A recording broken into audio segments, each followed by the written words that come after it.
राधे राधे दोस्तों, चलिए सुनते हैं आज की कहानी। किसी गांव में एक मियाँ जी रहते थे। मियाँ जी का ब्याह हुआ तो मियाँ जी अपनी बीवी का सुंदर चेहरा देखकर फूले नहीं समाये। खुद को बड़ा किस्मत वाला समझने लगे।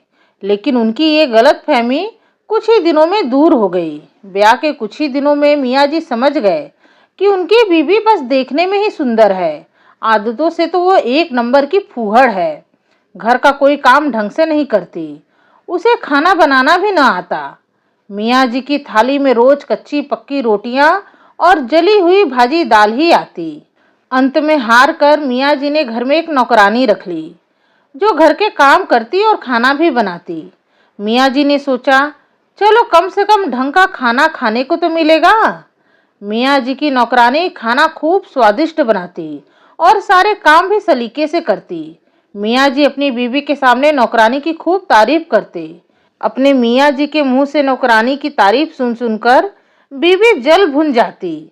अपनी तरफ से खूब होशियारी भी जताती, लेकिन कोई भी काम उससे ढंग से नहीं होता। मियाँ जी समझाते कि अपनी नौकरानी से कुछ सीखो, देखो वो कैसे घर के काम करती है, बढ़िया खाना बनाती है, एक तुम हो बिल्कुल फूहड़।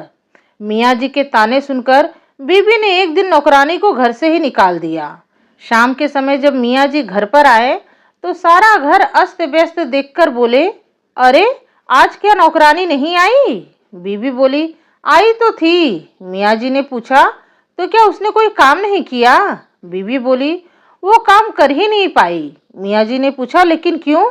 बीबी बोली, क्योंकि मैंने उसे अपने घर से निकाल दिया है। आज से अपने घर के सारे काम मैं खुद ही करूंगी और आपके लिए स्वादिष्ट पकवान भी बनाऊंगी। बीवी की बातें सुनकर मियाँ जी को चक्कर आ गया। उनकी आंखों के सामने कच्ची पक्की और जली हुई रोटियां घूमने लगी। फिर थोड़ा संभल कर बोले, ये तुमने बिल्कुल भी ठीक नहीं किया, और गुस्से में बिना कुछ खाना खाए जाकर सो गए। मियाँ जी का गुस्सा देखकर बीवी घबरा गई और सोचने लगी, अभी तो सो गए, लेकिन कल सवेरे उनके पसंद का हलवा बनाकर उनको खिलाऊंगी तो खुश हो जाएंगे। अगले दिन बीबी मियाँ जी के पास जाकर बोली, मियाँ जी आप कहे तो आपके लिए आपकी पसंद का हलवा बना दूं। बेचारे मियाँ जी तो पहले से ही जानते थे कि उनकी बीबी कितनी शऊरदार है, लेकिन बीबी के बार बार आग्रह करने पर कहा, ठीक है जाओ बना लो। बीबी ने चूल्हे पर कढ़ाई चढ़ाई और उसमें घी, चीनी, आटा, पानी सब एक साथ डालकर चलाने लगी। लेकिन बहुत कोशिश करने पर भी जब हलवा नहीं बना तो बीबी ने मियाँ जी से कहा, अरे सुनिए मियाँ जी, ये आटा शक्कर तो ठीक नहीं है, हलवा बनता ही नहीं, आप कहे तो लपसी बना दूं? मियाँ जी ने चिढ़कर कहा, तुमसे तो लपसी भी न बनेगी, इसलिए तुम तो रहने ही दो, मैं अभी जाकर नौकरानी को बुला लाता हूँ। वो बेचारी बड़ी सीधी है, फिर से काम करने के लिए मान जाएगी।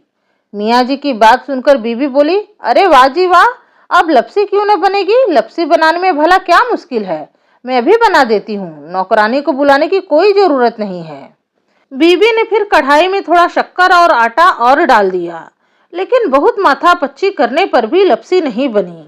तो बीबी ने फिर से मियाँ जी से कहा, अरे मियाँ जी, ये आटा तो कुछ ज्यादा ही खराब है, लपसी भी नहीं बनती इससे, आप कहें तो आपके लिए दलिया तैयार कर दूं, आपको दलिया भी तो बहुत पसंद है।